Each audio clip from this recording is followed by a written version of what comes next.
네, 안녕하세요. SNL 기획의 대표 박희정입니다. 안녕하세요. SNL 기획의 교육팀장 김정희입니다. 저희가 이제 오늘부터 새롭게 시작되는 시리즈를 마련해봤는데요. 바로 신입사원 매뉴얼입니다.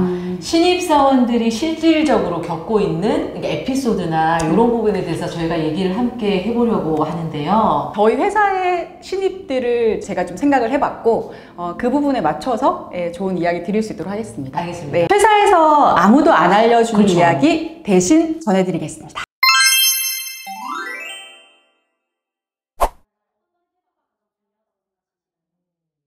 저는 그때 신입사원 때 아내병이라고 많이 알고 있었던 것 같아요. 네, 저한테 뭔가 지시를 하거나 제 이름이 호명되면 무조건 네. 제가 해보겠습니다. 네. 저는 그래서 그때 한창 아내병을 앓고 있었던 것 같아요. 그때는 제가 몰랐었는데 늘 긴장을 하고 있었어요. 저한테 어떤 일을 주실까, 어떤 제 이름이 또 언제 호명될까 싶어서 늘 긴장을 하고 있어서 저한테는 신입사원의 기억으로 굉장히 많이 남아있어요. 또 아내가 또 문제가 뭐가 있냐면 뭐가 있죠? 알지도 못하는데 네라고 대답만 했다가 그렇죠. 아는 줄 알고 오해를 사다가 더 혼나는 경우가 있거든요. 그런 경우도 저도 있었어요. 세상살이는 항상 이게 완급 조절이 중요한 맞아요. 부분이에요. 네, 그래서 너무 막 적극적으로 하는 것도 문제가 되고 그렇다고 너무 소극적으로 하는 것도 문제가 되는 부분들이 있어서 저는 그래서 그걸 약간 총집합으로 말하면 약간 자신감이라고 보는데, 사실 이제 신입에 대한 어떤 뭐 업무나 아니면 하는 행동에 대해서는 기대감이 그렇게 없어요. 왜냐하면 어차피 신입이기 때문에 원래 모든 것들이 기대치에 맞춰서 만족하냐 불만족하냐 이거든요. 그래서 그런 직원들이 있어요. 뭐 웃음이 중요하다고는 하는데 되게 밝게 웃는데 정확한 인사법을 표현한다거나 이렇게 하는 경우가 있고, 또 또렷한 눈빛을 아이 컨택하는 경우가 있는데, 근데 이런 바디랭귀지나 이런 표현이 사실 자신감이거든요. 그런 부분이 사실 가장 인상적인 것 같고, 그런 직원한테 뭔가 더 대화를 좀 하고 그렇죠. 싶고, 예, 그런 부분이 좀 있는 것 같긴 합니다. 저는 일단은 신입으로 시작을 해서 점점 이제 직책이 올라갈 때를 전체적으로 볼 때 의사소통으로 시작해서 의사결정으로 간다고 생각하거든요. 의사소통으로 시작하는 커뮤니케이션이 되면서 잘 듣는 것과 잘 묻는 것이라고 생각해요. 이게 보통 경청이라고 하잖아요. 보통 회사에서는 사무직이 보고를 많이 한다거나 아니면 지시를 받는다거나 이런 것들이 있을 텐데, 처음에는 우리가 신입이기 때문에 더 많은 설명과 더 좋은 이야기들로 해주거든요. 그래서 잘 설명했을 때 잘 듣고 그 내용을 각자가 메모를 잘 한다던가, 두 번째는 질문인 건데, 요즘은 사실 우리가 뭐 챗GPT라던가 AI를 활용하는 것도 이 질문 지령을 잘 해줘야 되거든요. 그래서 이 묻는 것에 대한 어떤 기술법을 잘 배우면 다른 분들보다 일 처리가 훨씬 더 능숙하고 빨라지더라. 그래서 저는 이런 의사소통에서 두 가지 강조하고 싶어요. 저는 이렇게 부서별로도 인재상이 좀 다르다고 생각을 하거든요. 그래서 예를 들어 영업팀이 있을 거고 회계 파트가 있잖아요. 그럼 거기서 원하는 인재상이 또 다를 수가 있습니다.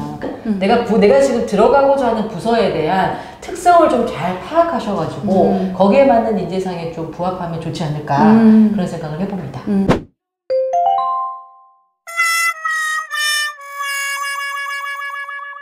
정말 이제 아랫사람이나 신입들은 윗사람하고 어떻게 대해야지 고민이잖아요. 맞아요. 윗사람도 아랫사람에게 어떻게 대해야 될지 되게 고민이고, 제가 신입이었을 때도 어떻게 보면 그때 좀 자신감이 있어 배는 느낌이었을 수도 있는데, 근데 나는 궁금한데 대표님이든 이사님이든 과장님이든 대리님이든 이 부분은 그분이 해결해 주실 것 같아서 사실 약간 좀 들이대었던 스타일이었던 것 같긴 해요. 그 위에 있는 상급자들이 너무 또 적극적인 모습이 과해서 안 좋아할 수도 있어서 그런 어떤 친절함이나 예의는 갖추어야 되는 부분이 있어요. 예를 들면 내가 대표님께 물었으면 좋겠는데 과장님한테 묻지 않고 간다라고 하는 문제가 되겠죠. 그러면 과장님, 이 부분 대표님께 지시를 직접 받았는데 직접 물어도 괜찮을까요? 라고 묻고 나서 그래, 그게 빠를 거야 라고 하고 대표님께 문의를 한다던가, 대표님께 바로 문의를 할 때도 시간이 괜찮으십니까? 라고 하는 부분에 쿠션 화법들을 써주면서 한다던가, 그런 부분들로 좀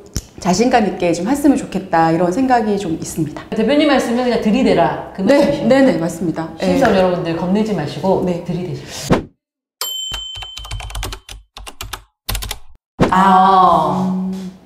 저는 첫 출근 장소가 되게 중요하잖아요. 저희가 안 가본 곳이고 그 도로 상황이나 이런 걸 전혀 모른단 말이죠. 미리 가봐서 주변에 제가 잘 찾아갈 수 있게끔 그렇게 해서 미리 가보는 게 저는 한 번도 실수가 일어나지 않더라고요. 네, 복장에 대한 중요성이 중요해서 전날에 이제 자면서 내일 뭘 입을지를 먼저 설정해 놓는 편이거든요. 회사를 처음 들어왔던 경우들은 어떤 옷을 입어야 되는 거냐라는 경우가 많더라고요. 남자는 일단 보통 뭐 슈트를 입는 정장을 입는 경우도 있고, 그리고 셔츠를 입는 경우도 있고, 니트를 입는 경우도 있고, 지금 말하는 게 약간 표본이에요. 근데 여자들은 워낙에 요즘 다양하기 때문에 전 여자들한테는 항상 한마디로 말해줘요. 자켓을 활용해라. 계절별 자켓이 많이 있기 때문에 자켓 안에 본인이 입고 싶은 용도를 입게 되면 사무직에 근무를 하건 외근을 가건 일단 자켓 자체가 겉으로 보이기 때문에 그 부분이 단정해 보이고, 혹시 또 난 좀 약간 뭐 자유롭게 좀 입고 싶다 하시는 경우들은 자유로운 복장을 선이 넘지 않게 입고 자켓을 하나 항상 웬만하면 여분으로 회사의 책상이나 이런 곳에 둬서 자켓만 걸쳐서 다른 복장으로 변화할 수 있게, 이 부분이 가장 중요한 것 같아요. 정말 좋은 꿀팁이네요. 오늘 전해드린 이야기가 여러분들께 많은 도움이 되셨길 바랍니다. 저희가 앞으로 매 회에 다양한 에피소드로 다시 찾아뵙도록 하겠습니다. 감사합니다. 감사합니다.